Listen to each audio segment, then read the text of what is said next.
तो सरकार का कर्तव्य है कि वो देश की चौकीदारी करे। वो चोर की चौकीदारी क्यों कर रही है? अडानी को डिफेंड कौन करता है टीवी पे? बीजेपी का प्रवक्ता। सवाल पूछोगे तो म्यूट बन के बैठे रहोगे, जवाब नहीं दोगे। सदन किस लिए है? कोई पत्रकार अगर कोई स्टोरी कर दे तो उसके ऊपर 1 मिनट में एफआईआर हो जाती है। कोई नेता अगर कुछ कह दे तो उसके ऊपर एफआईआर होती है। आज बीजेपी के पास कोई साथी नहीं है, इनके साथी सिर्फ आप ये जांच एजेंसियां बची। राहुल गांधी के मुद्दे को कांग्रेस पूरी तरह से भुनाने में लगी है और तमाम कांग्रेसी नेता सड़क से सदन तक आंदोलन करने की बात कर रहे हैं। जैसे ही राहुल गांधी की सदस्यता गई, उसके बाद से तमाम नेता जो है वो केंद्र सरकार पर लोकतंत्र की हत्या करने का आरोप लगा रहे हैं। कहीं ना कहीं कांग्रेस जो है वो आपदा में अवसर तलाशने में कामयाब हो गई है और जो तमाम विपक्षी दलों को कई वर्षों से एक प्लेटफॉर्म पर लाने की कोशिश कर रही थी, वह राहुल गांधी की सदस्यता जाने के बाद कामयाब हो गई।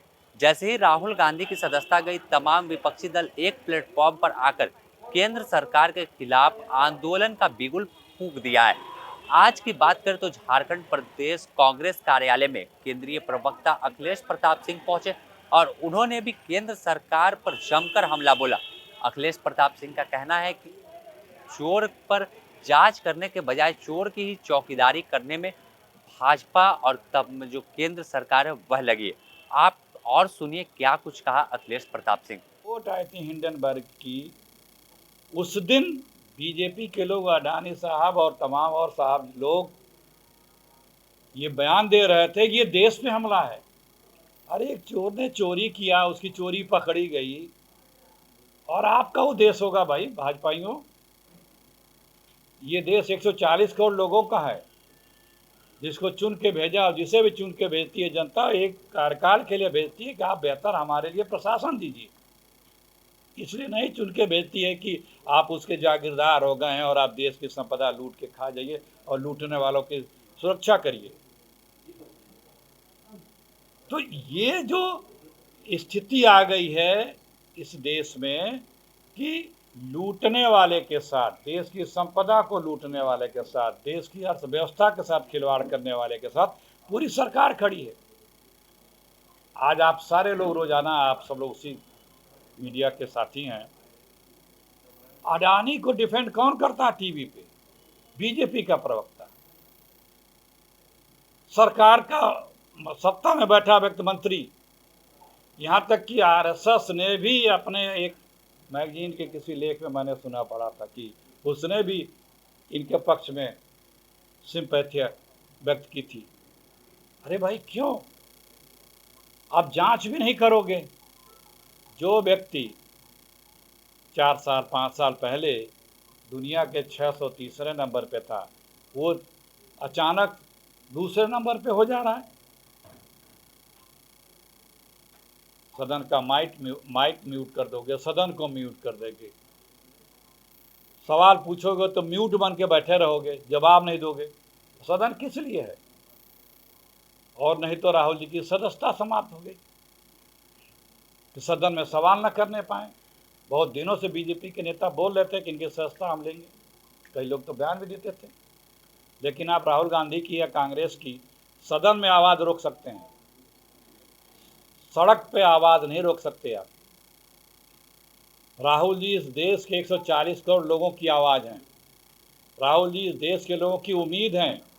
वो जो भी बात उठा रहे हैं वो इस देश के लिए उठा रहे हैं। इस देश के लोगों की जो भावना है उसके लिए उठा रहे हैं। इस देश के लोगों की ही संपदा जो इस देश में है, उसको कोई अगर लूट रहा है, चोरी कर रहा है, उसके लिए नियमों को बदला जा रहा है। सरकार उसके सरेंडर बहादुर सरकार हो गई है, तो राहुल गांधी उसकी आवाज़ उठा रहे हैं, जन जन की आवाज़ उठा रहे हैं। और उस आवाज़ को आप सोचते हैं कि दबा देंगे? ये वो कांग्रेस है। ईस्ट इंडिया कंपनी कांग्रेस ने उनके बकिंगहम पहले चौखट पर उसी ईस्ट इंडिया कंपनी को पहुंचा दिया, और आज की जो ईस्ट इंडिया कंपनी पार्ट 2 जो बैठी है दिल्ली में, इनको अडानी के चौखट पे कांग्रेस पहुंचा देगी।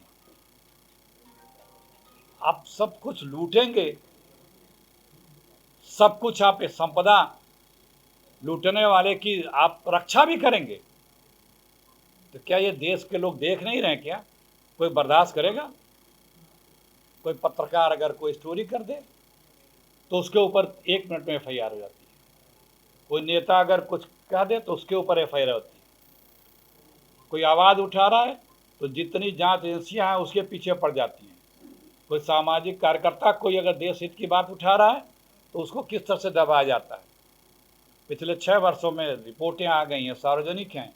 जितनी जांच एजेंसियां हैं उन लोगों ने 95% से ज़्यादा सिर्फ विपक्ष के उन लोगों के ऊपर कार्रवाइयाँ की हैं, प्रताड़ित करने का काम किया है, जो इस सरकार से असहमत होकर के जिन्होंने जनहित के मुद्दे उठाए, बात उठाई, जनता की आवाज़ उठाई, उसके ऊपर ये एजेंसियां लगा देते हैं। यही कारण है कि आज बीजेपी के पास कोई साथी नहीं है। इनके साथी सिर्फ आप ये जांच एजेंसियां बची। राहुल जी ने सदन में 20,000 करोड़ का बड़े स्पष्ट तरीके से सवाल उठाया कि 20,000 करोड़ रुपए जो आए हैं इस पर सरकार जवाब दे। खामोश, कोई बोले नहीं। इसके पहले सदन में राहुल जी ने बड़े स्पष्ट शब्दों में सवाल किया था आदरणीय मोदी जी से कि आप जब विदेश जाते हैं तो साथ में कितने बार अडानी जी गए, आपके पहुंचने के बाद कितने बार गए, आपके वापस आने के बाद कितने बार पहुंचे, और उस देश से कौन कौन से इनको बड़ा कॉन्ट्रैक्ट मिला।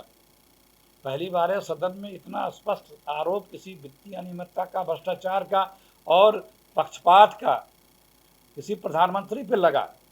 अब वो आदरणीय प्रधानमंत्री जी ने न खंडन किया न जवाब दिया। मतलब अजीब सी स्थिति है। आरोप लग रहा है, वो न खंडन कर रहे हैं न जवाब कर रहे हैं। राहुल जी के प्रश्न जो उठाए गए हैं, राहुल जी ने जो उठाए हैं, उस प्रश्नों का कोई जवाब अभी तक नहीं आया सरकार की तरफ से। ये लाख बोलते रहें, लाख कुछ करते रहें, चुप रहें, खामोश रहें, लेकिन इनकी रोज की हरकतें ये बता रही हैं कि किस तरह से रोजाना लोकतंत्र की हत्या की जा रही है। हम लोग सुबह पहुंचे तो वहाँ पुलिस ने गेट बंद कर दिया, कह रही है धारा 144 लग गया अभी। मतलब जो पूरा देश कह रहा, राहुल जी कह रहे हैं कि किस तरह से विपक्ष की या लोकतंत्र की आवाज़ दबाई जा रही है, वो रोजाना यह केंद्र की सरकार, मोदी जी की सरकार, प्रदेशों में बीजेपी की सरकार इस बात को साबित भी कर रही है। राजघाट पर लगा दिया, इसी को तो बोलते हैं लोकतंत्र की हत्या। कल मसाल जुलूस था दिल्ली में, लाल किले से, वहाँ जब हम लोग पहुँचे तो आप सब लोग अरेस्ट हैं, एक एक करके सबको पता नहीं, यहाँ पे भी 144 लगा दिया गया। देखिए, संसद से निकल करके, आप देखे होंगे 1 हफ्ता पहले संसद से निकल करके ईडी ऑफिस जा रहे थे सारे विपक्षी दल के लोग, और विजय चौक तक नहीं जाने दिया, लाउड स्पीकर लगा के बोल रहे हैं कि यहाँ 144 लग गया। तो जब इस देश के इतने बड़े विपक्ष भी अपनी आवाज़ नहीं उठा सकता है, उसको कानून के या पुलिस के बल पे धमकाया धौंसियाया जा रहा है, उसकी आवाज़ को दबाई जा रही है, तो आप अंदाज़ा लगा सकते हैं कि सामान्य लोगों के साथ कितनी बर्बरता और कितनी जुर्म ज्यादती होती होगी। और ये अपने आप में स्पष्ट है, साबित है कि इस लोकतंत्र में, इस भारत में यहाँ का लोकतंत्र कराह रहा है, उसका गला घोंटा जा रहा है। ये जो भी बात राहुल जी के हैं, जो उन्होंने अडानी जी के भ्रष्टाचार और उनकी लूट और उनके सरकार के द्वारा बदले गए कानून से जो लाभ उनको प्राप्त किया गया, एयरपोर्ट उनको सौंपे जा रहे हैं। उन्हीं के वित्त मंत्रालय, नीति आयोग आपत्ति कर रहा है कि ये नियम नहीं है, ये सारे इनको एक को नहीं दिया सकते, नियम बदल दिया जा रहा है। तमाम चीज़ों को, बिजली की, कोल की तमाम चीज़ों के नियमावली में बदल दिए जा रहे हैं। पैसे कहाँ से आ रहे हैं कोई जवाब नहीं दे रहा है।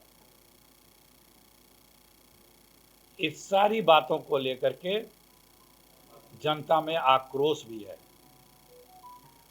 और अब देखिए, राहुल जी Z+ कैटेगरी है, अच्छे नहीं हैं, कितने लोग ऐसे हैं जो अभी एमपी नहीं हैं लेकिन सरकार के कृपा पात्र हैं, उनके पास सरकारी बंगले हैं। राहुल जी ने तुरंत चिट्ठी लिख करके संसदीय सचिवालय को कहा कि हम आपका स्वागत करेंगे, नियमों का पालन करते हुए विदिन तय सीमा में हम खाली कर देंगे। लेकिन एक मानवता भी होती है। हम कांग्रेस पार्टी अपनी आवाज़ कभी नहीं उठाती है, कांग्रेस पार्टी देश की आवाज़ उठाती है, देश के हित की बात करती है। और देश के हित की बात करने वाले को आप दबाने का जो प्रयास कर रहे हैं, दबा नहीं पाएंगे। मैंने आपसे कहा है, बीजेपी वाले सुन लें, राहुल गांधी जी ने बार बार कहा है, ये कांग्रेस है, ये देश के लिए लड़ी है, मरी है, कुर्बानियाँ दी हैं, देश ने इस कांग्रेस का साथ दिया है, ये देश कांग्रेस में विश्वास करती है। कोई सत्ता में आता जाता हो, लेकिन जो विश्वसनीयता कांग्रेस की है वो किसी भी भाजपाई दल के किसी भी नेता, किसी भाजपा के किसी भी संगठन में वो विश्वसनीयता नहीं है। हम लोग पूरे देश में इस तरह के जुर्म, जाति, लूट, भ्रष्टाचार और एक मित्र के द्वारा इस देश की संपदा को जो लूटा खाया जा रहा है और चोर की जो चौकीदारी की जा रही है सरकार के द्वारा, उसके डिटेल्स बताने के लिए यहाँ आए हैं। आपके बीच में मेरे आने का यही मकसद था। जी जी, का उपहास या अपमान की बात नहीं करती। ये वही बीजेपी है जो आज अनर्गल बात कर रही है। ये कहती है कि हम आरक्षण हटाएं, ख़त्म करेंगे। इसकी विचारधारा है ना, दलितों और पिछड़ों को मिलने वाला आरक्षण ख़त्म किया जाए, वो हटाने की बात करती है ना। नौकरियों में खाली पड़ी है सरकार में, वो भर्ती सिर्फ इसलिए नहीं कर रहे हैं कि रिजर्वेशन में इनको जॉब मिलेगा। कांग्रेस पार्टी किसी को बेइज्जत करने के लिए कभी बात ही नहीं करती, वो भी राहुल जी कभी नहीं। वो तो हमारे राहुल जी के प्रश्नों का जवाब दे दो भाई, जो राष्ट्रहित में है। ये लोग तो उसको जवाब देने के बजाय घुमा रहे हैं इधर उधर। हमें जवाब चाहिए। आप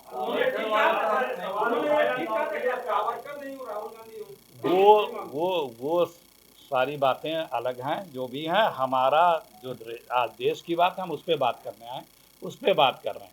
इस देश को जवाब चाहिए सत्ता में बैठे व्यक्ति के, क्योंकि सत्ता में जिसको जिम्मेदारी मिली है उसकी जवाबदेही बनती है जवाब देने की। हम देश के जो मुद्दे हैं, देश की जो बात है, उसका प्रश्न खड़ा कर रहे हैं, तथ्यों के साथ, सबूतों के साथ कर रहे हैं। आप उसका जवाब क्यों नहीं दे रहे हैं? आप सरकार का धर्म है कि वो उसकी जांच करके बताए, तो सरकार का कर्तव्य है कि वो देश की चौकीदारी करे। वो चोर की चौकीदारी क्यों कर रही है? मुद्दा ये है। अरे भाई, आरोप लग रहे हैं ना, आरोप लग रहे हैं ना भाई। सदन में अरे भाई, तब तो सजा हो जाती है। कहने के लिए उनके ऊपर आरोप लग रहे हैं ना। ये तो एक शब्दावली है, कहा जाता है। हम जेपीसी की मांग कर रहे हैं, आप नहीं सुन रहे हैं। हम आप देखिए, आप याद करें कि जब सुप्रीम कोर्ट में ये मामला गया था तो सरकार ने एक बंद लिफाफा दिया था ना, कि इसी की घोटाले की जांच, अडानी के घोटाले की जांच के लिए। तो सुप्रीम कोर्ट ने कहा, जी नहीं, सुप्रीम कोर्ट ने कहा हम बंद लिफाफा नहीं लेंगे। सरकार ने कहा कि नहीं, ऐसा कुछ नहीं है। सुप्रीम कोर्ट ने कहा कि आप कह रहे हैं ऐसा कुछ नहीं हुआ है, लाखों करोड़ रुपए देश के लोगों को डूब गए, यही कहा ना। उसके बाद उसने एक कमेटी बनाई। तो हमारा सवाल ये है कि जब सुप्रीम कोर्ट कमेटी बना के उसकी जांच कर रहा है, तो जेपीसी को लेकर के पूरे संसद को भटके हुए हैं। जी, आप याद करें, अब सुन तो लीजिए भाई रे, आप याद करें, शेयर वाले हवाला पे भी बनी थी और उसकी भी जांच सुप्रीम कोर्ट में चल रही थी, लेकिन बीजेपी ने कहा कि इसकी जेपीसी भी बनाओ। हम लोगों ने जेपीसी तब बनाई भी थी।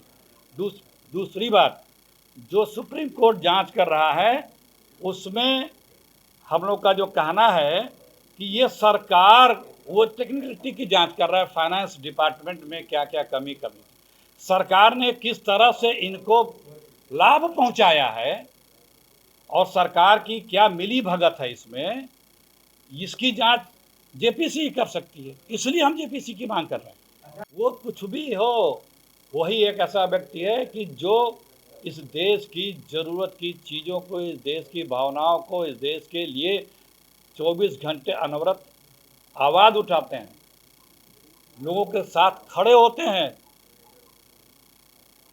भ्रष्टाचार का कमीशन कहाँ जाता है, बताने की आवश्यकता नहीं है।